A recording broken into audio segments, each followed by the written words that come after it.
오늘 우리에게 주시는 하나님의 말씀은 구약성경 신명기 31장 10절에서 13절의 말씀입니다. 이 계시의 말씀을 봉독할 때 다 함께 살아계신 하나님의 음성을 들으실 수 있기를 바랍니다. 모세가 그들에게 명령하여 이르기를 매 7년 끝에 곧 면제년의 초막절에 온 이스라엘이 내 하나님 여호와 앞 그가 택하신 곳에 모일 때에 이 율법을 낭독하여 온 이스라엘에게 듣게 할지니 곧 백성의 남녀와 어린이와 내 성읍 안에 거류하는 타국인을 모으고 그들에게 듣고 배우고 내 하나님 여호와를 경외하며 이 율법의 모든 말씀을 지켜 행하게 하고 또 너희가 요단을 건너가서 차지할 땅에 거주할 동안에 이 말씀을 알지 못하는 그들의 자녀에게 듣고 내 하나님 여호와 경외하기를 배우게 할지니라. 아멘. 모든 교육 행위는 두 가지 철학적 전제에 의해서 진행됩니다. 하나는 인간을 백지와 같은 존재로 보는 견해, 입장입니다. 사람은 백지와 같아서 그림 그리는 대로 그려지게 마련이다. 이렇게 생각하는 견해입니다. 또 하나의 입장이 있습니다. 정반대의 견해인데요. 사람은 자신 안에 잠재 가능성, 청사진을 갖고 태어난다 라고 하는 것입니다. 여러분들은 이 두 가지 입장 가운데서 어느 쪽을 지지하십니까? 그런데 내가 어떤 입장을 지지하느냐 하는 것과는 별개로 모든 교육 행위는 이 두 기둥의 양끝 가운데 어딘가에 있게 마련입니다. 한쪽 끝으로 완전히 갈 수는 없는 것이죠. 그림을 그리는, 주입하는 쪽이거나 지식을 전달하는 쪽이거나 아니면 학생의 잠재되어 있는 가능성을 개발해주는 쪽이거나 이 두 가지가 적당한 선에서 만나서 교육 행위가 이루어진다. 이렇게 얘기할 수가 있습니다. 우리의 신앙 교육에 대해서 생각해 볼 때 우리의 신앙 교육은 어느 지점에 있었을까요? 우리 신앙 교육은 잠재 가능성을 인정하고 그걸 존중하는 쪽보다는 학생들에게 하나님 말씀을 가르친다고 생각해서 주입해야 된다는 입장에 더 많이 서 있었다. 이렇게 얘기할 수가 있습니다.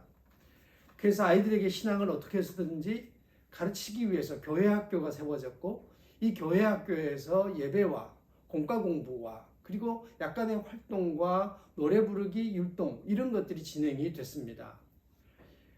약간의 오락적 기능도 있으면서 그러면서도 공과 공부라고 하는 핵심적인 과제를 안고 교회 학교는 운영되었다. 이렇게 얘기할 수가 있겠습니다. 여름이나 겨울이 되면 우리가 수련회나 성경학교를 합니다. 이것도 같은 맥락에서 진행되었다. 이렇게 얘기할 수가 있습니다. 그래서 어떻게 해서든지 학생들이 하나님 말씀을 더 많이 듣도록 하는 데에다 초점을 맞추고 지식을 주입하려고 하는 데에다가 초점을 맞추어서 신앙교육이 지금까지 달려왔다. 이렇게 볼 수가 있는 것이죠. 자, 그 결과가 어떻게 됐을까요? 우리 아이들은 정말 신앙 깊은 아이들로 뿌리를 깊이 내리고 교회 안에서 든든히 서가게 되었습니까? 그랬으면 정말로 다행스러운 일이라고 생각이 듭니다. 그런데 실제에 있어서는 많은 교회 지도자들이 아이들이 신앙적으로 잘 성장하지 못하고 어느 정도 성장하면 교회를 떠나는 그와 같은 현상에 직면하면서 염려하고 있는 게 현실입니다. 왜 이런 일이 일어나게 됐을까요? 신앙교육을 너무 주입하려고 하는 데에다 초점을 맞췄기 때문입니다. 그들에게도 하나님을 알만한 것이 있고 그리고 하나님을 사랑하려고 하는 마음이 있는데 이를 존중하고 그것을 꽃피우도록 만들어주는 것이 아니라 억지로 끌고 다니는 그와 같은 결과 아이들이 성장한 다음에 교회를 떠나버리는 이와 같은 일이 더 많아졌다. 이렇게 얘기할 수가 있습니다. 오늘 우리가 읽은 성경 말씀 13절 말씀을 보시면 또 너희가 요단을 건너가서 차지할 땅에 거주할 동안에 이 말씀을 알지 못하는 그들의 자녀에게 듣고 내 하나님 여호와 경외하기를 배우게 할지니라. 이렇게 말씀했습니다. 성경에 관한 지식을 많이 알게 해라. 이렇게 얘기한 게 아니라 하나님 경외하기를 배우게 해라. 이렇게 말씀하고 있는 겁니다. 이게 모세의 유언입니다. 모세는 왜 이런 유언을 하면서 죽어갔을까요? 신앙 공동체에서 가장 중요한 것이 신앙이 다음 세대로 전달되는 것, 전수되는 것이라고 믿었기 때문입니다. 교회는 교육을 위해서 존재하는 게 아닙니다. 그러나 교육 없이는 교회가 그 생명력을 이어가기 어렵습니다. 그러니까 신앙 공동체에서 가장 중요한 것은 예배인데 예배 못지않게 중요한 게 다음 세대의 아이들을 믿음으로 양육하는 것입니다. 그래서 오늘 말씀도 보면 12절에 곧 백성의 남녀와 어린이와 내 성읍 안에 거리와는 타국인을 모으고 그들에게 듣고 배우고 내 하나님 여호와를 경외하며 이렇게 얘기하고 있습니다. 어린이들이 다음 세대 아이들이 하나님을 경외하는 사람으로 커가야 한다는 것입니다. 그렇게 되려면 어떻게 해야 할까요? 지식처럼 성경의 얘기를 주입하는 소위 학교 형태의 교육 갖고는 이제 안 된다 하는 것이 모든 지도자들의 공통된 마음, 생각입니다. 그렇다면 우리는 어떻게 해야 되는 건가요? 이 신앙이 아이들의 삶 가운데서 체험되도록 이 아이들 안에 내재되어 있었던 하나님을 알만한 것을 끄집어내서 그것이 꽃 피울 수 있도록 도와주는 역할을 교회가 해야 된다는 얘기가 되겠습니다. 저희는 지금 새로운 교회를 준비하고 있습니다. 새로운 신앙 교육 모델을 꿈꾸고 있는 중이다. 이렇게 얘기할 수도 있겠습니다.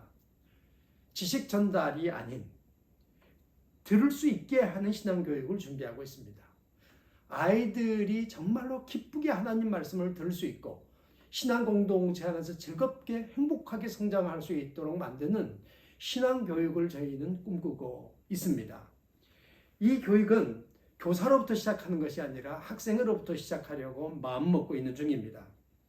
모든 것을 교사가 준비해서 끌고 가는 그런 식의 교육이 아니라 학생들이 마음속 깊은 곳에서부터 원하여 소원하여 꿈꾸면서 만들어가는 공동체, 그런 신앙 공동체를 어린이들도 만들 수 있다, 그런 얘기입니다.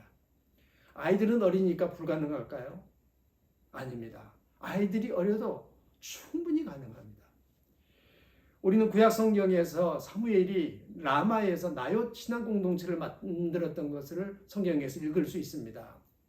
거기 사울의 위협으로 인해 가지고 도망을 와가지고 잠시 숨어 있었던 다윗도 있었고, 이 다윗이 여기 있다는 사실을 알고 다윗을 잡아 죽이려고 왔던 사울도 여기 공동체에 들어왔던 것을 여러분들이 잘 아십니다.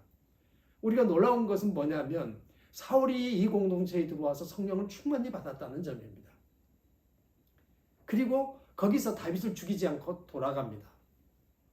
그에게 무슨 일이 일어났을까요? 하나님의 거룩한 영에 젖어드는 일이 그에게 일어난 것이죠. 이와 같은 일이 어린이 신앙 교육에도 일어나지 말라는 법이 없습니다. 우리는 이것을 꿈꾸고 있는 중에 있습니다. 그래서 라마, 나봇 공동체 같은 그런 교회 학교, 그런 교회를 꿈꾸고 있는 중에 있습니다. 그래서 성인들 중심한 예배가 아니라 성인 중심의 예배와 어린이들이 중심돼서 하는 예배가 같이 두 날개로 날아가는 교회를 만들어 가려고 준비하고 있습니다. 곧 이제 얼굴을 여러분들에게 내밀게 될 거라고 믿고 있습니다. 여러분, 학습의 주체가 누군가요? 교사인가요? 학원 선생님인가요? 아닙니다. 학습의 주체는 학생입니다. 학생들이 듣고 배울 수 있도록 만들어주는 환경 조성이 너무나도 중요한 문제입니다. 이런 환경이 만들어지면 아이들은 얼마든지 자기 자신 안에 있는 하나님 사랑하는 마음을 꽃피우게 될 것입니다. 여러분의 자녀들이 신앙의 대를 잘 이어가고 계신가요? 그러하기를 바랍니다. 만약에 여러분의 자녀들이 그러한다면 여러분의 인생은 성공하신 셈입니다. 여러분은 성공적인 삶을 사신 것입니다. 만약에 실패했다면 여러분 한번 곰곰이 생각해 봐야 됩니다. 가정에서나 교회에서나 신앙의 대익기가 왜 실패하고 있는가 하는 것을 생각해 보셔야 됩니다. 중요한 문제는 그 아이들 안에 지식이 아니라 경험이 일어나지 않은 겁니다. 하나님 체험이 일어나지 않은 겁니다. 이 아이들 안에 하나님 체험이 일어나야 되는 거죠. 아, 하나님 날 사랑하시는구나. 아, 하나님 나의 운명을 붙들고 계시는구나. 하나님 나와 동행하시는구나. 내가 지금 하나님의 집으로 가고 있구나. 이런 확신이 우리 아이들 안에 있을 때에 우리 아이들도 하나님을 경외하는 사람으로 성장해 가게 될 것입니다. 바라기는 이 귀한 축복이 여러분의 가정에 있게 되기를 바라고 여러분의 교회에 있게 되기를 바랍니다.